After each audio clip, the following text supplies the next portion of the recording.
14 ಜಾನುವಾರುಗಳನ್ನು ಹಿಂಸಾತ್ಮಕವಾಗಿ ಸಾಗಿಸುತ್ತಿದ್ದ ಕಂಟೈನರ್ ಲಾರಿಯನ್ನ ಕುಮಟಾ ತಾಲೂಕಿನ ಹೊಳೆಗದ್ದೆಯ ಟೋಲ್ ಗೇಟ್ ಬಳಿ ತಡೆದ ಕುಮಟಾ ಪೊಲೀಸರು ಚಾಲಕನನ್ನ ಬಂಧಿಸಿದ್ದು ಇನ್ನುಳಿದವರು ಪರಾರಿಯಾಗಿದ್ದಾರೆ.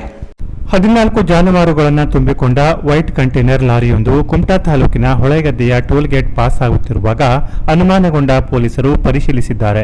ಆಗ ಕಂಟೈನರ್ ಲಾರಿಯಲ್ಲಿ ಜಾನುವಾರುಗಳು ಇರುವುದು ಕಂಡುಬಂದಿದೆ. 13 ಜಾನುವಾರುಗಳ ಪೈಕಿ 6 ಜಾನುವಾರುಗಳು ಮೃತಪಟ್ಟಿದ್ದು, ಬದುಕುಳಿದ 8 ಜಾನುವಾರುಗಳನ್ನು ರಕ್ಷಣೆ ಮಾಡಿದ ಕುಮಟಾ ಪೊಲೀಸರು ಚಾಲಕನಾದ ಮಹಾರಾಷ್ಟ್ರ ಮೂಲದ ಅನ್ಸಾರಿ ಮೊಹಮ್ಮದ್ ಸಲ್ಮಾನ್ 22 ವರ್ಷ ಎಂಬುವವನನ್ನ ವಶಕ್ಕೆ ಪಡೆದು ವಿಚಾರಣೆ ನಡೆಸಿದ್ದಾರೆ. ಪೂನಾದಿಂದ ಭಟ್ಕಳಕ್ಕೆ ಈ ಬಲಿಷ್ಠ ಜಾನುವಾರುಗಳ ಸಾಗಿಸಲಾಗುತ್ತಿತ್ತು. ಪೊಲೀಸರ ಕಣ್ಣು ತಪ್ಪಿಸಲು ಹಾಲು ಸಾಗಾಟ ಮಾಡುವ ಕಂಟೈನರ್ ಲಾರಿಯನ್ನೇ ಬಳಸಲಾಗಿತ್ತು.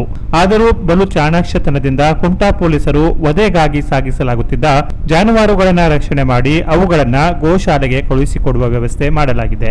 ಆರೋಪಿಗಳನ್ನು ನ್ಯಾಯಾಲಯಕ್ಕೆ ಹಾಜರುಪಡಿಸಲಾಗಿದೆ. ಈ ಪ್ರಕರಣದಲ್ಲಿ ಮಹಾರಾಷ್ಟ್ರದ ಅನ್ಸಾರಿ ಮೊಹಮ್ಮದ್ ಸಲ್ಮಾನ್, ಶಮೀರ್ ಶೇಖ್, ಜಾವೇದ್ ಮುಲ್ಲಾ, ಭಟ್ಕಳದ ಆಸಿಫ್ ಕೋಲಾ, ಅಫ್ಜಲ್ ಕಾಸಿಂಜಿ, ಮದಸೀರ್ ಕೋಲಾ ಮತ್ತು ವಾಹನ ಮಾಲೀಕ ಸೇರಿದಂತೆ ಒಟ್ಟು 7 ಮಂದಿಯ ವಿರುದ್ಧ ಎಫ್ಐಆರ್ ದಾಖಲಾಗಿದೆ. ಈ ಬಗ್ಗೆ ಪ್ರಕರಣ ದಾಖಲಿಸಿಕೊಂಡ ಪಿಎಸ್ಐ ಮಂಜುನಾಥ್ ಗೌಡರ್ ಅವರು ತನಿಖೆ ಕೈಗೊಂಡಿದ್ದಾರೆ. Canara plus news, Kumta.